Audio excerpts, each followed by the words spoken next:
Julio César, Cromwell, Robespierre, Napoleón, Mussolini, Franco, Stalin, Hitler, Pinochet, Somoza, Trujillo, Hussein, Fidel Castro, Gaddafi. He mencionado lo mejorcito de cada casa, ¿eh? Que estamos en CNN. La pregunta es, ¿tenían algo en común estos caballeros, estas criaturas?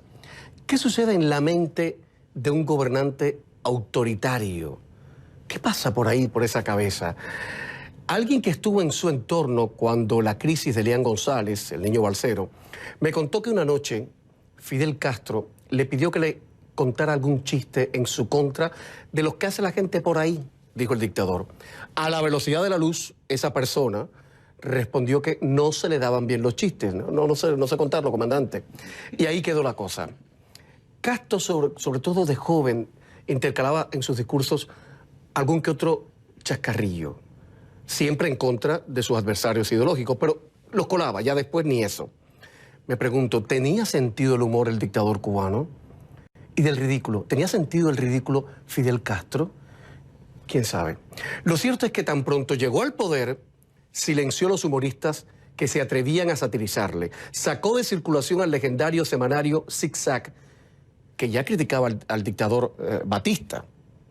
Y desde entonces en Cuba el humor político ni es humor ni es político. Hugo Chávez, que era un hombre con carisma y capaz de hacer reír incluso a los que le querían su cabeza, a los que le pedían su cabeza, canceló el programa humorístico Radio Rochela, que emitía Radio Caracas Televisión.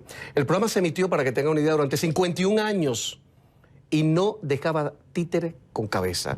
Parodiaba a todos los políticos y a todas las reinas de belleza que en aquella Venezuela ocupaban el Olimpo de igual a igual, porque saben ustedes que los venezolanos tienen una obsesión con las reinas de belleza. Radio Rochela tenía incluso su propia versión del Miss Venezuela.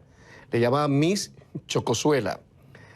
Pero a Chávez dejó de hacerle gracia cuando comenzó a protagonizar las parodias de aquel programa. Bueno, mi invitado, Laureano Márquez, fue guionista de ese programa durante 10 años. Sin embargo, Laureano es un tipo muy serio, ¿eh? Es un tipo muy serio que hace reír. Por cierto, me pregunto y tendré que preguntárselo en el programa de hoy, que no se me olvide, ¿un humorista en un país como Venezuela va perdiendo el sentido del humor o tal sentido se acrecienta? Bueno, lo que iba, a Laureano Márquez se le conoce como un humorista, pero es un columnista sólido y un analista político más sólido aún si cabe. Debe ser porque es un tipo muy serio que conoce el valor de la risa. Se define como un especialista en carreras universitarias inconclusas. Dejó colgando Derecho, Filosofía y, para mayor INRI, Teología. Sin embargo, alcanzó a graduarse de Ciencias Políticas en la Universidad Central de Venezuela, en la UCB, y se le nota, se le ve. Es un sujeto altamente peligroso para ciertos individuos. Sin embargo, en este programa tiene las puertas abiertas de par en par. Comienza Camilo, que hablando se entiende la gente.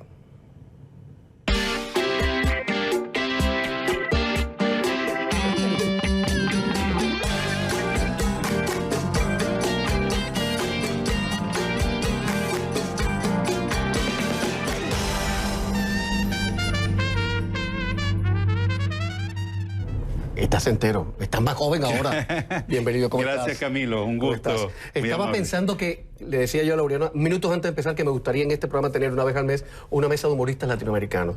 Conseguir la integración latinoamericana, ese sueño de Bolívar, o esa pesadilla de Bolívar, pero con los humoristas. Claro. Sería ideal. Palazo, ¿eh? Eso sería ideal, porque además el humor es muchas veces la mejor manera de entender lo que nos sucede.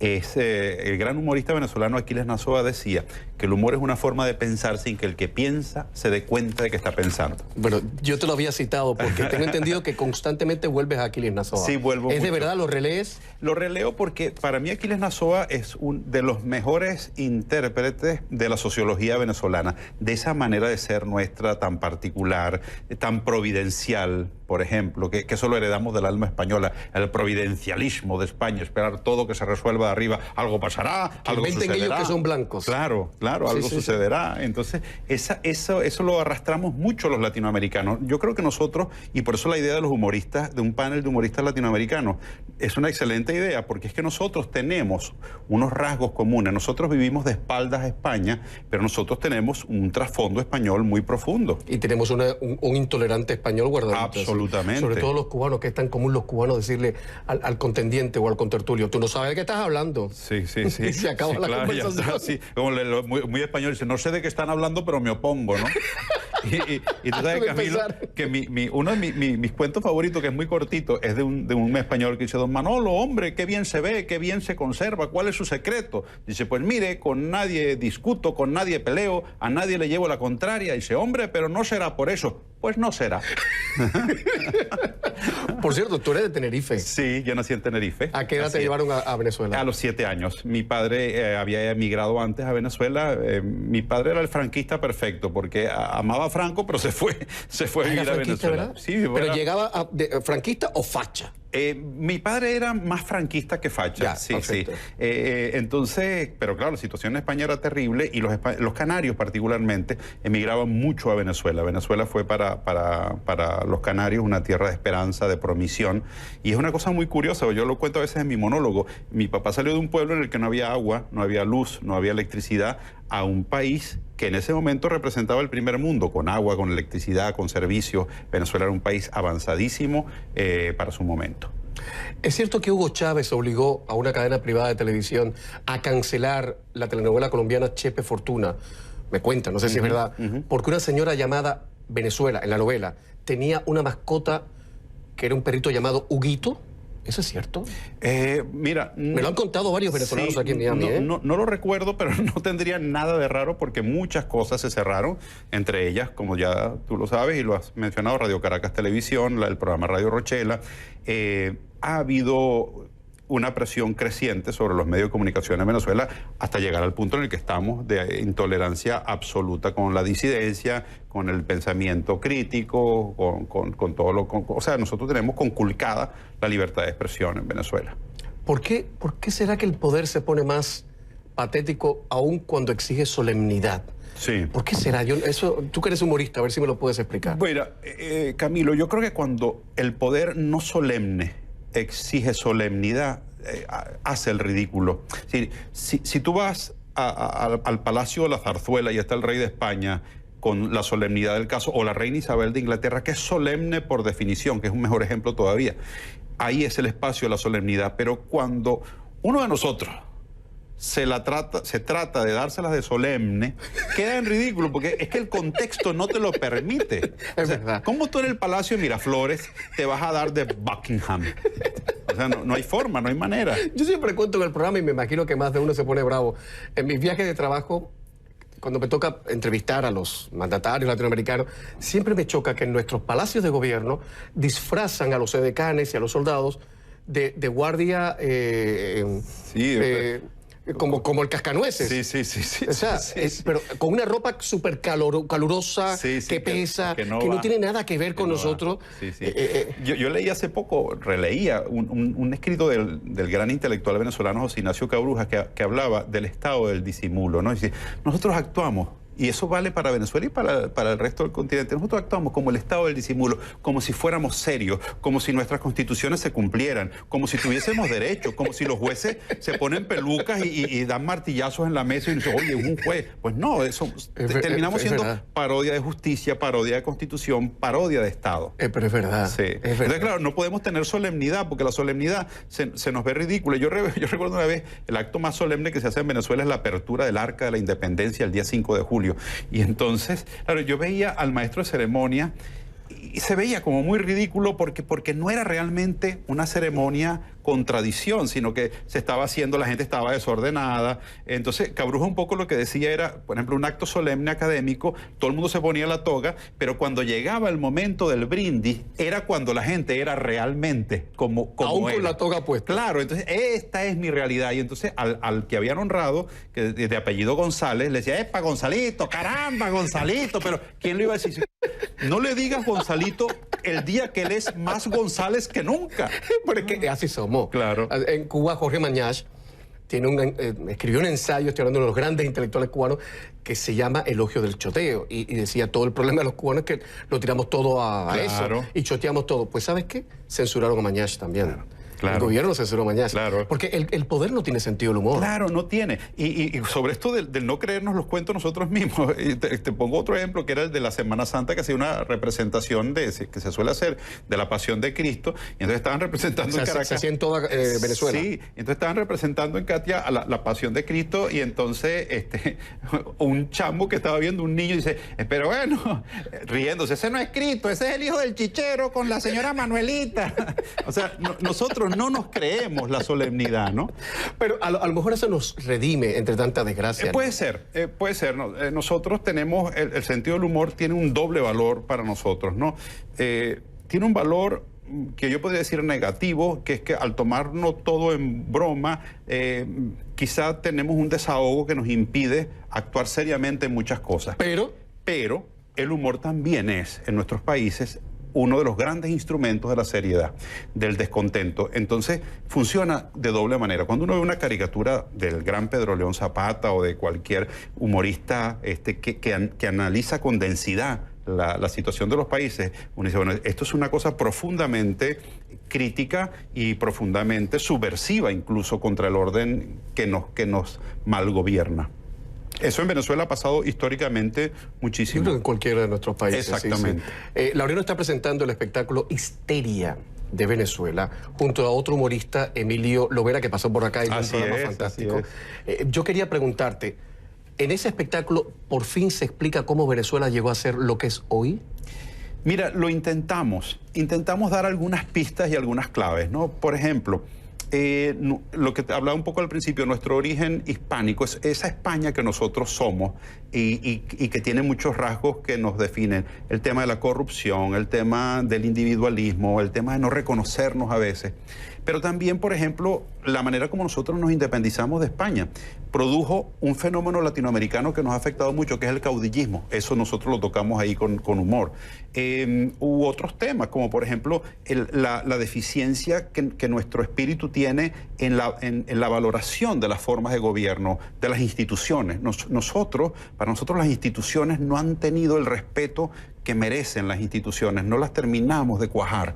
Es el mito de Están ahí, pero no tiene que ver con nosotros. No tiene que ver con nosotros. Y bueno, y por último, analizamos un poco también la idea de lo que significa ser ciudadano, porque una de las cosas de las trágicas de Bolívar al final fue que él dijo, bueno, hemos logrado la independencia, pero lo único que hemos logrado es la independencia.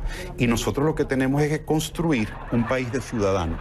Yo creo que la gran falla de nosotros los latinoamericanos es que no hemos podido construir un país de ciudadanos. O un continente de ciudadanos. Somos un continente. Somos muy poco cívicos, eso hay que decirlo. Muy poco cívicos. Y además se nos nota, se nos ve la pluma enseguida. Sí. En un aeropuerto, tú te sientas a esperar el vuelo y tú sabes, ahí están los cubanos, ahí están los venezolanos, los argentinos, aunque sean de gente de la high. Es que se nos sale. Mira, hay una cosa, por ejemplo, las preguntas que uno hace. Yo ponía a veces en un monólogo de humor este ejemplo. Cuando llega a los Estados Unidos y ves esas máquinas dispensadoras de periódico, que le metes un quarter y sacas el periódico, dice, bueno, ¿cuál es la pregunta que hace uno como latinoamericano? ¿Y por qué no se los lleva a todos? Claro. Y si tiene suplemento dominical, lo revendo después. Claro. Y tú dices, y el norteamericano dice, pero ¿por qué me los voy a llevar todos si yo solo necesito un periódico? No necesito.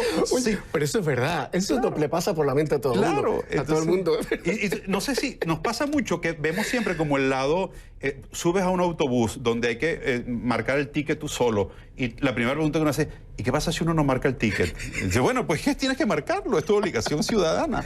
Es verdad. Sí. Oye, que da risa. Usted se está riendo en casa, pero es que... Pero es fuerte, es fuerte. Tenemos que cambiar. Es fuerte. Pregunta seria. Sí. ¿Nicolás Maduro es capaz de entender un chiste, uno solo, de Lelutier?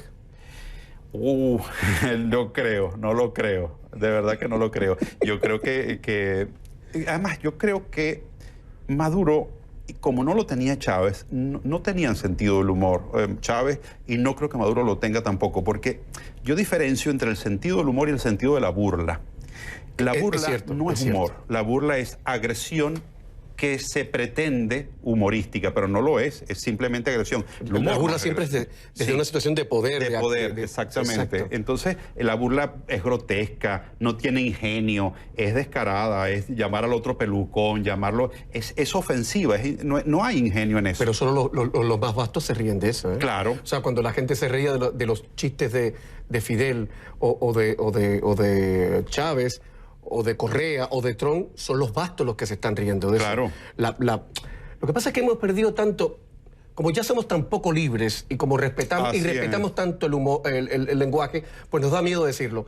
La gente más vasta intelectualmente hablando, la plebe de la plebe intelectualmente hablando, no del sentido clasista, socioeconómico, es la que se ríe con esas cosas. Claro, incluso a muchas de las veces, yo lo veía con Chávez, pues yo me veía en el programa, claro, yo decía, pero es que la gente se ríe incluso por temor. Es decir, Chávez dijo una cosa que se pretende que es graciosa y entonces la gente se va a reír porque es una manera de adular al poder, ¿no? Y el poder autoritario genera eso, genera sumisión.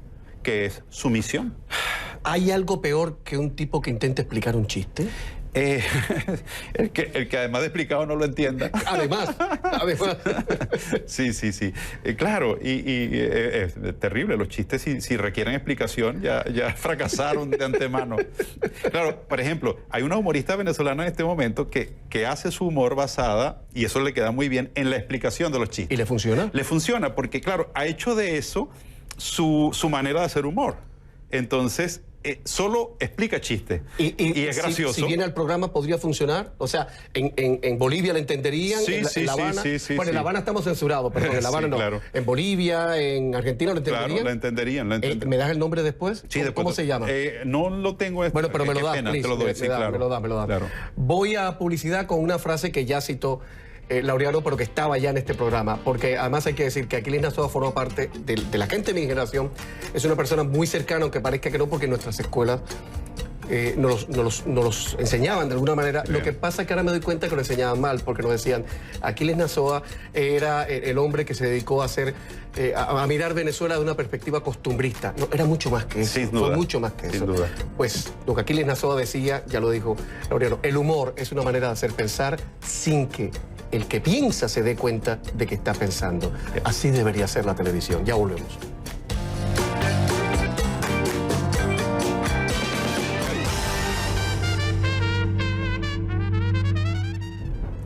La novela gráfica de Laureano Márquez y Eduardo Sanabria, que son amiguetes de toda la vida, tengo entendido, se llama Historieta de Venezuela, de Macuro a Maduro. Ya lleva varias ediciones. Esta es la tercera edición. Mi pregunta... pero qué chévere, parece un cómics, claro. Sí. ¿No es? Es una cosa para los más... Ahí hicimos un intento de resumen. Es una maravilla, ¿no? ¿Cómo se puede contar la historia de Venezuela a partir de una pregunta básica? ¿Por qué no hemos tenido éxito? Bueno, esa es la gran pregunta, Camilo. Yo pienso que parte de no haber tenido éxito es el tipo de inserción que nosotros hemos tenido en nuestra propia historia. Es decir, el habernos convertido en un país rentista. Mira, yo siempre digo, yo tengo un monólogo que se llama Caza de Cita, en el que digo que Colón, cuando llega a Venezuela, escribe en su diario, en Macuro, casualmente, creo haber llegado al paraíso terrenal, y nos pone nuestro primer nombre, Tierra de Gracia. Ya ahí hay dos cosas que van en nuestro ADN histórico. El paraíso terrenal es el lugar donde el esfuerzo no es lo más importante, sino que Adán recibe todo de Dios, es un rentista. Y la gracia es aquello que es un don gratuito de Dios. Dios no te cobra nada por darte su gracia. Entonces, si empezamos por lo gratuito y empezamos porque somos un país rentista, ya tenemos dificultad en nuestra construcción como país, porque nos asumimos como un lugar donde se hace riqueza, donde se produce ingreso, pero no necesariamente eso está vinculado a un esfuerzo. Y eso también tiene que ver con lo institucional. O sea, nosotros, nuestra manera de insertarnos en la República, en construirnos, fue de mano de caudillos. Entonces, nunca construimos sistemas de instituciones, no nos terminamos creyendo nuestro propio cuento histórico. O sea, nosotros, por ejemplo, en América Latina tenemos nuestro momento de independencia, como si fuese el único momento brillante que hemos tenido como pueblo, y lo que ha venido después es la decadencia. Cuando nosotros queremos hablar con orgullo de nosotros mismos, hablamos de la época de los libertadores. La verdad que sí, ¿eh? Y no hablamos del resto. Es decir, y por ejemplo, el periodo que nosotros analizamos ahí en este libro, más exitoso que ha tenido en el caso de Venezuela, y supongo que vale igual para América Latina, es el momento en el cual fueron los civiles los que condujeron el destino del país. O sea, nosotros hemos estado demasiado ¿Estamos hablando tiempo, de qué años, más o menos? del año 58 hasta la llegada de Chávez. Fue el momento de mayor brillo en la historia venezolana, porque fue el momento civil y fue el momento en el que nosotros estuvimos más cercanos a la democracia, más cercanos a tener instituciones serias, más cercanos a una mejor distribución del ingreso, a la educación, al acceso al bienestar, a la salud. Se acabaron con enfermedades endémicas, se construyeron vías de comunicación, se fundaron nuevas universidades. Fue un proceso de muchísimo avance. Y cuando nosotros hemos estado mal es cuando el militarismo, cuando el autoritarismo ha sido el dueño de nuestro destino. Entonces, yo creo que el gran reto que nosotros tenemos es acabar con el autoritarismo para convertirnos, como decimos nosotros justo en el espectáculo que hacemos Emilio y yo, en dictadores de nosotros, no buscar dictadores externos, sino convertirnos en dictadores de nosotros mismos, y es en la obediencia a la ley. O sea, nosotros tenemos que internalizar la norma como valor propio y construir nuestro compromiso con una república de ciudadanos, con un Estado de Derecho, con un orden que nos conviene y que nos beneficia. Pensar que uno puede sacar provecho particular de una nación que se hunde es una gran tragedia. Nosotros los venezolanos lo estamos viviendo. En este momento de hundimiento del país hay gente que piensa, y lo está sacando, provecho particular. No hay provecho particular de ninguna persona. Incluso los que han robado y se han vuelto en putrimillonarios, claro, no hay provecho particular realmente. No lo hay aunque tengas muchos millones. Te entiendo. Porque ¿cuál es el progreso de los pueblos? El progreso de los pueblos es el avance colectivo. Nosotros al final somos un grupo humano y en nuestro país existen nuestras conciencias. Entonces es aquí donde podemos nosotros mejorar el país, porque es aquí donde nace el país. El país ¿Cómo es algo tan simple nos cuesta tanto entenderlo? Las cosas simples, Camilo, son a veces las más difíciles de entender. Mira, yo estaba viendo en estos días una serie sobre el planeta Tierra, es decir, y claro, me ha generado una nueva conciencia. El otro día caminaba por una playa y vi una botellita de plástico y fui corriendo a recogerla porque dije, bueno, estos son 500 años o 1000 años que va a estar en el mar. Si cada uno de nosotros asume el compromiso, esta es la casa de todos. Mi deber es no solo no botar plástico al mar, sino recoger todo el que pueda que esté mal ubicado. O sea, yo tengo que llegar a un sitio y que ese sitio quede... Mira, a mí me pasan los aviones, yo vengo llegando a un vuelo, yo voy al baño y si el baño está un poquito desordenado, yo trato de ordenarlo, sé que no es mi trabajo. Así hacen mi mujer en los hoteles. Claro, porque es que pienso, la señora que viene detrás, ¿qué va a pensar de mí? Mira este guarro que acaba de salir. Entonces uno tiene que dejar el mundo... Pero sí hay que meter una silla turca de pequeñita. Sí, hay que cambiar. Pero nos programan para ser los listos. Sí. Los pícaros. Claro. O sea, venimos de esa tradición de la picaresca que no se nos quita. Y cuando un pícaro tiene poder... una pregunta que le hago a muchos venezolanos, no solo en cámara, fuera de cámara, ¿el petróleo fue el pecado original de Venezuela? Bueno, el petróleo es una de estas cosas que no es mala sabiéndola utilizar. Nosotros pesa sobre nuestra conciencia aquello que dijo alguna vez en 1936 en un artículo muy lúcido Arturo Uslar Pietri, cuando dijo, los venezolanos tenemos que sembrar el petróleo. Si nosotros no sembramos el petróleo y lo transformamos en otra forma de riqueza, estamos perdidos. Así hablaba. Así hablaba Uslar. Entonces, claro, esa frase tan lúcida nos ha perseguido como una especie de epitafio. Nosotros nos hemos creído el cuento de que somos un país rico porque tenemos riqueza en el subsuelo. Y la riqueza de una nación está en el cerebro de sus ciudadanos, no en el subsuelo. Porque si está aquí, tú harás un uso inteligente de lo que está en el subsuelo. Y ojo, y dicho sea de paso, nosotros somos, y me refiero a todo el continente, nosotros los latinoamericanos somos un país productor de riqueza intelectual que no valoramos lo suficientemente. O sea, nosotros somos la tierra de García Márquez, nosotros somos la tierra de Martí, nosotros somos la tierra de Arturo Uslar Pietri o de Rómulo Gallego, nosotros somos el continente de Fuentes en México. O sea, nosotros somos un continente que produce brillo, que produce talento, pero nosotros no valoramos suficientemente nuestro talento, no lo impulsamos, no fundamentamos nuestra nación en la inteligencia, la fundamentamos en la fuerza, en lo truculento, en el camino oculto. No, nosotros tenemos que potenciar nuestra fuerza intelectual, que es nuestra verdadera fuerza. Bueno, iba a decir algo, pero sé que van a acabar conmigo en las redes sociales. Mientras adoremos primero a Messi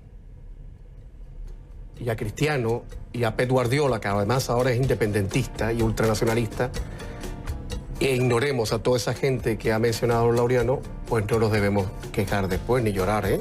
Así no van las cosas porque hemos decidido adorar a esos señores primero que a estos otros señores. Puede empezar ya el combate, ¿eh? Que no pasa nada. Pausa y seguimos.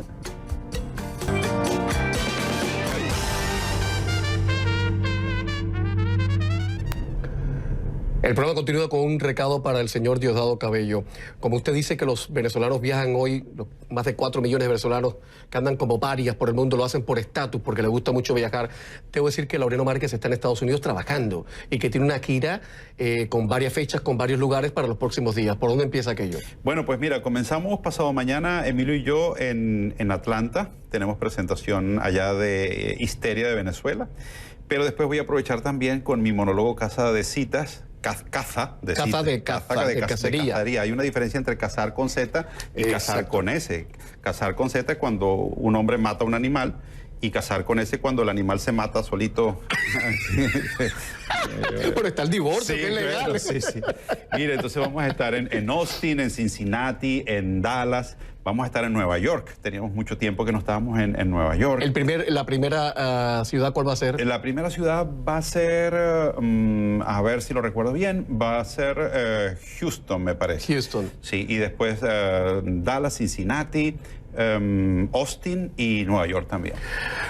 ¿Por qué querías estudiar teología? No entiendo eso. Mira, ¿era para hacer las paces con el Señor? Bueno, siempre es bueno hacer las paces con el Señor. Sobre todo a cierta edad. Sí, bueno, sí, además, pero es bueno hacerlo lo más temprano posible. Yo creo en que nuestra vida es tan compleja que una visión trascendente de la humanidad, del espíritu y del alma es necesaria para el hombre, para encontrar sentido. No necesariamente a través de la religión, puede ser a través de la filosofía, puede ser a través de otras formas. Y la religión es un apoyo. Y bueno, yo nací en el seno de una religión que además me parece bonita porque su mensaje es un mensaje de amor, por más que no lo hayamos practicado bien. Pero es verdad que es de amor. Pero es un mensaje de amor, de piedad, de compasión, de humanidad. Y creo que esos son los sentimientos que hacen mejor al ser humano. Pregunta en redes sociales, ¿cuánto se autocensura Laureano Márquez hoy por hoy en Venezuela? Mira, mucho, la verdad que sí. En este momento hablar es complicado, es difícil porque, bueno, trae mucho riesgo. De todas maneras, pienso que el humor tiene la suerte de que siempre puede encontrar formas de expresión que el poder no descifra y no entiende. Y de ahí su éxito, ¿no? El humor genera unos códigos con la gente que a veces se salta la comprensión del poder. Pero la gente lo toma. La gente lo toma. Sí. Es cierto que en algún momento, no sé ahora, pero en algún momento los chavistas ¿solían asistir a tus espectáculos? Sin duda. Cuando hacíamos, por ejemplo, la Reconstituyente, que fue la primera cosa que nosotros hicimos comenzando el chavismo, teníamos incluso ministros que iban a ver la obra. Y además, después iban al camerino a saludarte con mucha cordialidad. Y yo recuerdo que un periodista venezolano, Fausto Mazó, me comentó, dice, era de origen cubano, me decía, espérate que pierda la popularidad, que ya tú vas a ver lo que va a pasar con el cariño, lo que van a matar. No, y tuvo toda la razón. Fausto Mazó, cuando la popularidad de Chávez entró en declive, también entró en declive la amistad y la tolerancia con el humor, sin duda. Has dicho algo que me ha dejado pensando que hay que tener cuidado con lo que se dice. Te advierto que los programas de esta casa que aluden a Venezuela, en el de este caso que está súper promocionado, que es Laureano Márquez, lo graban, lo suelen grabar, igual que los que se aluden a Cuba, los graban también en la Plaza de la Revolución, etc. Claro. Entonces te pido, o sea, como vas a regresar en algún momento, para que no te pasen la factura. Sí, bueno, además, dicho sea de paso, nuestro agradecimiento, los venezolanos muy particularmente, a esta planta, por el apoyo que siempre hemos tenido para comunicar, para tener acceso. Es que no hay de otra, viejo, no hay de otra. Otro día yo me puse muy mal porque el gobierno de Ecuador sacó del aire a Telesur durante las protestas y Osmari Hernández, nuestra corresponsal en Venezuela, protestó. Después yo critiqué esa decisión del presidente Moreno o de quien la tomó y alguien me decía en las redes sociales, pero ¿cómo te atreves a defender? Yo no estoy defendiendo a Telesur, estoy defendiendo el derecho que tiene la gente a ver Telesur o no verla, pero la gente, no el gobierno. Correcto, absolutamente. No el gobierno. Absolutamente. Oye, ¿cómo enfrentar las grandes angustias de un país en un país como Venezuela, en el que cada día hay menos espacio para el debate público y libre? ¿Cómo hacerlo? ¿Dónde se hace? Veo a Luis Carlos Díaz, que en las redes sociales tiene una especie de revolución paralela. Hay gente que hace teatro por ahí, pero ¿cómo se hace? Sí, bueno, en este momento es muy, muy difícil de hacer. Es casi que una guerra de guerrillas, la defensa de la cultura. ¿Por qué? Porque además lo que vivimos es un proceso de lo que se ha llamado en el chavismo la construcción del hombre nuevo. Es un hombre intolerante, es un hombre sin cultura, es un hombre dirigido a satisfacer sus necesidades básicas de alimentación porque es mucha carencia. Entonces, sin duda alguna, la gran salvación de nuestros pueblos es elevar el nivel cultural. ¿Para qué? Para poder construir ciudadanía. Nosotros tenemos que elevarnos desde la cultura. Y en ese sentido, cada uno de los que hacemos distintas artes, desde el periodismo hasta el humor, pasando por la pintura, por todo lo que uno pueda hacer, tiene la misión de elevar el alma humana, de hacer que tus compatriotas sean mejores, piensen más.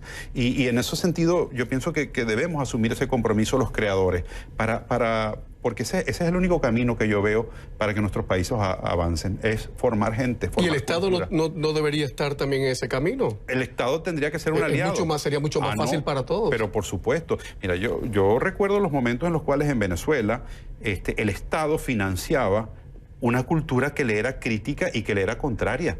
Las grandes obras de teatro que se hicieron en Venezuela, todo el movimiento teatral venezolano estaba financiado por un Estado que dotaba de recursos a gente que le criticaba.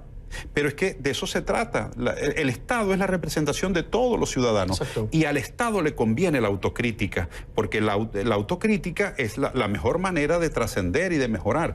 No a un Estado autoritario, sin duda, no a una dictadura. La dictadura, la crítica la debilita profundamente. Entonces, nosotros, lo primero, en el caso de Venezuela, que tenemos que hacer para avanzar, es salir de la dictadura. Mientras nosotros no salgamos de esta dictadura, nuestro avance en la cultura, en la economía, en la educación, va a estar limitado. Una frase de Laureano Márquez para ir a publicidad. La única rebelión en la que ya yo creo es la democrática. No sé si son 3 minutos, 4 minutos, no sé. Minutitos de publicidad a café y vuelve enseguida, ¿eh? Laureano Márquez, en una de las columnas que ha escrito para Tal Cual, y luego de que Maduro dijera que Venezuela ha entrado, según él, en la fase de prosperidad, escribe lo que sigue. ¿Maduro se ríe de nosotros o es tan brutal su desconexión con la realidad del país? ¿Se mofa de la miseria que él mismo genera o realmente cree lo que dice? ¿Es crueldad? ¿Es indolencia? ¿O es simplemente calculado cinismo? ¿Cuál es la respuesta? Cualquiera que sea de ellas es gravísima. Es gravísima. Yo supongo que hay un componente de cinismo y de burla muy fuerte y de indolencia también con lo que sucede en la sociedad. Y supongo que debe haber un componente de autoengaño, de alejamiento de la realidad. Una persona que vive en su torre de marfil, que come todos los días y se ve que come bastante bien. Se le nota, ¿eh? Así es. Sí. Entonces, está absolutamente desconectado, pero no puede estar, uno no puede estar tan desconectado cuando lo que pasa en el entorno es de tanta gravedad, porque de una u otra manera te llega. O sea, él sabe lo que está pasando. Él sabe lo que está porque pasando. En la Cuba de Fidel muchas veces la gente incauta decía, el comandante no se entera. Bueno, si no se entera, peor, porque tiene que enterarse. Así es. Él sabe lo que está pasando. Absolutamente, absolutamente. Y además, ellos saben que todo esto es producto de los 20 años de destrucción de un país. Es simplemente cuando la gente entra en un modelo en el que se empecina y dice, bueno, ya fracasé y yo tengo que seguir. Pero además hay añadidos, el tema narcotráfico, el tema o sea, nosotros tenemos un gobierno delincuencial. O sea, en ese artículo que he citado, que por cierto se puede leer en el Facebook de este programa, Laureano termina con una frase lapidaria, cito, hay gente que uno no sabe si es puramente perversa o vive ya en una fase de post-perversidad. Qué fuerte, ¿no? Sí. Ya dieron la vuelta entera. Sin duda. Qué fuerte. Sí. Al diario español El País le dijiste que el humor se ha convertido en el único reducto de libertad que queda en Venezuela. ¿Es el único? Sí, bueno, al menos es uno de los más importantes. El humor es la libertad en general, históricamente, cuando está perseguida, se refugia en el humor. En las dictaduras el humor se convierte en expresión de disidencia. El humorismo venezolano ha cumplido un papel importantísimo en estos tiempos de dictadura. Bueno, porque es el espacio donde se pueden decir ciertas cosas. Sin duda también hay comunicadores serios que lo están haciendo. Las plantas televisivas con mucha dificultad porque la persecución sobre ellas es muy fuerte. Entonces, son pequeños reductos donde todavía se refugia. ¿Tú crees que puede llegar el caso de perderse totalmente eso, como pasó en Cuba, como pasó en la Unión Soviética? Mira, la libertad es algo muy delicado. Nadie lo tiene en cuenta nunca. Lo damos por hecho que la libertad está ahí. No, la libertad es sagrada, es lo que construye una nación. Es verdad. Sin libertad... Y frágil. Sí, el ser humano nació para ser libre. Entonces, el humor tiene la ventaja de que es como una llama. El humor, cuando todo está apagado, todavía tiene una tenue... Mira, yo pongo el ejemplo del carnaval medieval. Yo he dado talleres y cursos de humor. Cuando analizamos el carnaval medieval le sirvió al hombre para saber que podía ser libre una semana al año. En esa semana el ser humano era libre. Y entonces no olvidó la idea de libertad. Y pongo una máscara y soy libre. Y después, cuando vino el Renacimiento, es que yo recuerdo que había una cosa que era libertad, porque cada vez al año, una semana lo hacía, y a partir de ahí comenzamos a buscarla nuevamente. No se puede perder de vista eso. ¿Te puedo decir algo personal sin que te ofendas? Adelante. Te has puesto demasiado serio en los últimos años. Sí. Antes eras mucho más vital. Cuesta creer que Laureano Márquez sea algo melancólico y a veces de fácil tristeza, como él se denomina. ¿Hablamos de eso después de la pausa? Sin duda. Pero no te ofendas por eso que te para dije. nada. A lo mejor es la edad. Yo también me he puesto más serio y más gordo. No, bueno. Los años pasan, hombre. Publicidad y volvemos.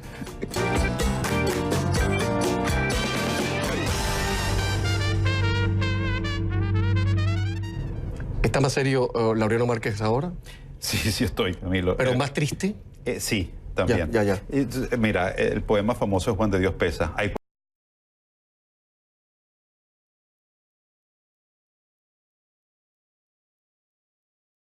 veces al reír se llora, nadie en lo alegre de la risa fíe, porque en las almas que el dolor devora, el alma llora cuando el rostro ríe. Yo estoy muy dolido con lo que pasa en nuestra patria. Y eso es muy grave. Lo tienes que explicar. Yo te decía eso con todo respeto, pero es que no, ¿sabes así va qué todo pasa? el mundo. Que a veces no... Yo trato de escribir con humor mis artículos de prensa, que es una columna, se supone que es de humor, pero es que cada semana pasa una cosa que es tan trágica que al final me termina saliendo serio. Yo no te entiendo. Oye, ¿alguna vez la Iglesia Católica se puso brava por tu imitación del Papa Juan Pablo II? Mira, una vez, y cuando la hicimos en Radio Rochela, fue una cosa muy curiosa, porque la conferencia episcopal, cuando vio la promoción al aire, llamó para protestar, que es eso que están haciendo una imitación del Papa. Y después... El director del canal dijo, vean el sketch y después lo hablamos. Entonces la propia iglesia después dijo, vuélvanlo a poner. ¡Qué chévere! Porque era una invitación que apelaba al espíritu bondadoso del Papa Juan Pablo II. Porque era una invitación que apelaba al espíritu bondadoso del Papa Juan Pablo II y bueno, y además tenía que ver con un incidente que había pasado en Venezuela con los presos que estaban en el retén de Catia. Yo quería hablar de eso, pero ya no tenemos tiempo, porque mucha gente dice que esos presos eran de mentirita. Sí, eso se dijo mucho en Venezuela. Bueno, eso se queda para otro programa. En fin, porque esa es la historia, la letra pequeña de nuestras historias regionales, que son maravillosas también. El Papa desde el cielo te bendice y te saluda. Hay una anécdota del Papa que me encanta. Creo que en Chile empezó a hablar de los ¿cómo se llama cuando uno no tiene sexo? Que tiene que... bueno, no es la abstinencia, el celibato. De la abstinencia. Y los chiquitos empezaron como... Y él dijo, bueno, después hablamos de eso. Cuando uno no tiene sexo. Como si yo tuviera sexo todos los días. Bueno, en fin. Nos quedan 2 minutos de programa. ¿Laureano Márquez sería capaz o ha soñado, ha pensado alguna vez en ser presidente de Venezuela? Porque tendríamos un tipo inteligente, un poquito melancólico y tristón ahora, pero con sentido del humor. Cambiaríamos todo. Hombre, serían divertidas las cadenas. Sí, claro. No cadenas, por Dios. No, nada de cadena. En Venezuela, cuando cambiemos, que vamos a cambiar sin duda alguna, una de las cosas que habrá que limitar profundamente son las cadenas, que son cadenas realmente. Y nuestro himno dice abajo cadena. No, yo creo que mi misión no es esa. Además, bueno, yo al no ser venezolano por nacimiento tampoco puedo, puedo ser constitucionalmente presidente del país. Por más que, bueno, a veces me lo han dicho y pero no, yo creo que mi misión es esta, la de, como decía Sócrates, no sé con quién me estoy comparando, pero valga la diferencia. No, hazlo porque le da al programa como un caché, ¿eh? Y parece que somos muy... Sócrates decía, yo soy el moscardón de la sociedad ateniense, que el moscardón es esa mosca grande que molesta. O sea, la misión del humor es molestar, pero no molestar per se, sino molestar para que la gente se dé cuenta de sí misma y cambie. El humor lo que sueña al final es que el mundo y el hombre sea mejor, sea más bueno, sea más santo, sea más llamado al progreso, a la verdad. Sí. Laureano. Camilo, hermano, gracias. He disfrutado muchísimo esta entrevista. Tú no sabes cómo lo he disfrutado yo. Te robo esa frase. Queridos moscardones que están del otro lado, sigan volando y jorobando la pista, que no hay de otro y la vida es muy corta. Buenas noches, buena suerte.